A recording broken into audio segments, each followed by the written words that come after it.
We're going to go over a case study today. This case study explores the interplay of spasmophilia and drainage in a 13-year-old girl who had non-epileptic seizures. And why did I select this case? This patient was thoroughly evaluated by uh, several neurologists. She had had normal MRIs, normal EEGs, epileptic seizures were essentially ruled out, and there was no treatment that was really offered her. In the past, in the not so distant past, this type of a situation, we used to call them pseudo seizures, which is a term that luckily we've kind of come away from because it's a very derogatory term to call it pseudo seizures. There was nothing pseudo about her symptoms. And yet there was nothing that her neurologist or pediatrician were able to help her with. And with the limitations of the standard medical approach is that if you don't fit into a particular diagnostic category, often the treatment offerings are quite limited. Take for example, how many patients, I don't know how many patients I've seen who have some sort of autoimmune concern. They do a vast autoimmune workup and maybe their ANA is elevated, but nothing else is really getting flagged that puts them into a particular category of an autoimmune disease. So often the rheumatologist says, "Well, let's just watch and wait. Let's repeat these labs when your symptoms are flaring again, and we'll just give this more time."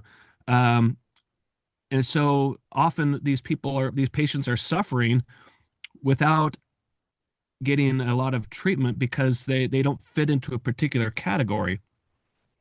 But the genius of the endobiogenic approach is that the particular diagnostic label is just secondary. You treat the terrain, you don't treat the diagnostic label. And so today we're going to review concepts of spasmophilia and drainage as they relate to the autonomic nervous system, the endocrine terrain, and then apply them to a real clinical case that demonstrates how addressing neurocycling imbalances and supporting emunctory drainage can produce dramatic uh, clinical improvement. The goal is to understand the rationale for assessment. We'll go over the GEMMA analysis and treatment formulations through the lens of endobiogeny. Actually, it was Kamiar who taught me the three D's to be careful with. This is the three D's are frustrations that patients encounter typically within the typical scope of classical Western medicine.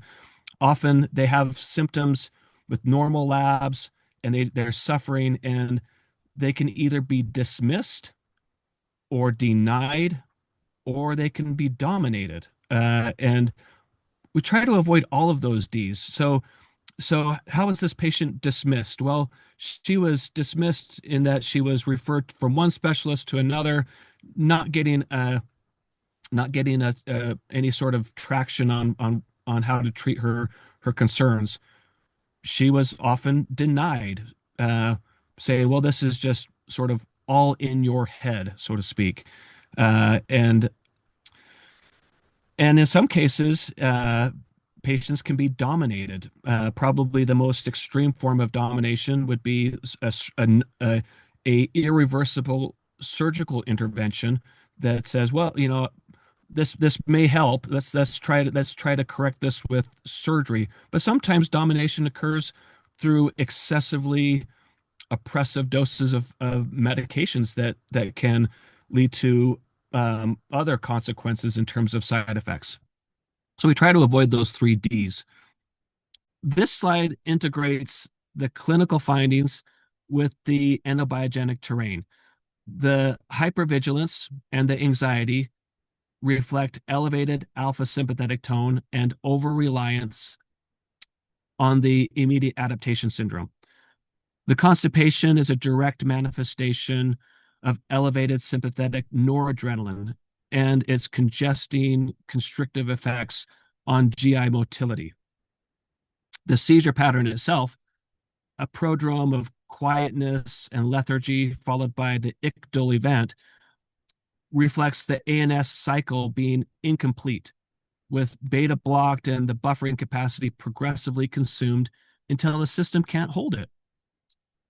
The suboptimal estrogen utilization, which I had the advantage of having with the more expanded panel, the estrogen stabilizes nerves, and so this suboptimal estrogen utilization reduces the nerve stabilizing effects of estrogen and increases the demand on calcium. And then the insulin resistance, which I also had from the expanded panel, and she had high ketosis, which indicate that her brain is not receiving those proper nutrients efficiently, contributing to the metabolic substrate of seizure susceptibility. So this was her initial Spasmophilia panel. You can see that her immediate adaptation score is 28%, advancing impairment. As we look down here, her gut noradrenaline, which is the leukocyte mobilization index, was quite low, telling us that she has quite elevated splanchnic or gut noradrenaline. Now, her gut adrenaline, the platelet mobilization, is actually normal. Now,